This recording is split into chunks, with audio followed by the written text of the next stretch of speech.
ট্রাম্পের ভুল চালে বিপাকে যুক্তরাষ্ট্র। ইসরায়েলকে কড়া হুঁশিয়ারি ওয়াশিংটনের, আর মাত্র এক সপ্তাহ সময়। আসসালামু আলাইকুম। ইরান যুদ্ধ কি তবে যুক্তরাষ্ট্রের জন্যই গলার কাঁটা হয়ে দাঁড়িয়েছে? ডোনাল্ড ট্রাম্পের যে স্বর্ণযুগ করার স্বপ্ন ছিল, তাকে তেলের বাজারের আগুনে পুড়ে ছাই হয়ে যাচ্ছে। ওয়াশিংটন ও তেল আবিবের মধ্যে শুরু হওয়া চরম স্নায়ুযুদ্ধ আর ট্রাম্পের অপরিপক্ক সিদ্ধান্তের ভেতরের খবর নিয়ে আমাদের আজকের বিশেষ প্রতিবেদন। মার্কিন সংবাদ মাধ্যম পলিটিকো এক চাঞ্চল্যকর তথ্য ফাঁস করেছে। ট্রাম্প প্রশাসন ইরানের বিরুদ্ধে যুদ্ধ শুরু করার আগে এর সুদূর প্রসারী ফলাফল নিয়ে কোনো গভীর চিন্তাই করেনি। ট্রাম্প ভেবেছিলেন যুদ্ধ হবে সংক্ষিপ্ত, কিন্তু মাত্র 2 সপ্তাহেই তার সেই ভুল ভেঙেছে। যুক্তরাষ্ট্রে রেকর্ড পরিমাণ তেল উৎপাদন হওয়া সত্ত্বেও প্রতি গ্যালন পেট্রোলের দাম অন্তত 60 সেন্ট বেড়ে গেছে। ট্রাম্পের তথাকথিত সমৃদ্ধির যুগ এখন মূল্যস্ফীতির কবলে।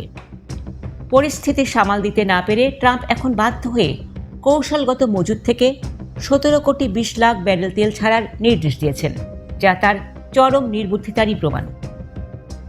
ভেতরের খবর হলো, ওয়াশিংটন এখন ইসরায়েলের উপর প্রচণ্ড বিরক্ত। হোয়াইট হাউস মনে করছে তেহরানের বর্তমান শাসন ব্যবস্থার পতন ঘটানো এত সহজ নয়। ইসরায়েল যুদ্ধের সাফল্য দাবি করলেও ওয়াশিংটনের হিসেবে বড় ফারাক দেখা গিয়েছে।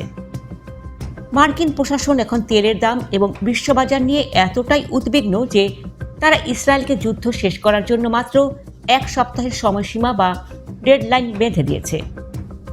ওয়াশিংটন সাফ জানিয়ে দিয়েছে, সরাসরি স্থল অভিযান বা বড় গণবিক্ষোভ ছাড়া ইরান দখল অসম্ভব, যার কোনো লক্ষণই বর্তমানে নেই। ট্রাম্প কেবল বাইরে নয়, ঘরের ভেতরেও প্রচণ্ড চাপে আছেন। মার্কিন জ্বালানি মন্ত্রী ক্রিস রাইট বিনিয়োগকারীদের আশ্বস্ত করতে ব্যর্থ হয়েছেন। সাধারণ মার্কিনীরা এখন পেট্রোলের চড়া দাম নিয়ে ক্ষুব্ধ। ট্রাম্পের হঠকারী সিদ্ধান্তের কারণে আমেরিকানদের পকেট থেকে যে বাড়তি টাকা চলে যাচ্ছে, তা নিয়ে ডেমোক্র্যাট থেকে সাধারণ জনতা সবাই এখন সোচ্চার। ট্রাম্পের আমেরিকা ফার্স্ট নীতি এখন যেন আমেরিকা লাস্ট এ পরিণত হয়েছে। দর্শক, ট্রাম্পের এই বোকামি কি শেষ পর্যন্ত তাকে বড় কোনো রাজনৈতিক পতনের দিকে নিয়ে যাবে? ইসরায়েল কি ওয়াশিংটনের দেওয়া 1 সপ্তাহের আলটিমেটাম মানবে?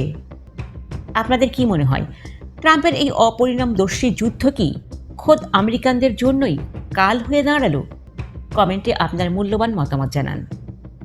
যুদ্ধের পরবর্তী আপডেট পেতে সাবস্ক্রাইব করে সাথেই থাকুন।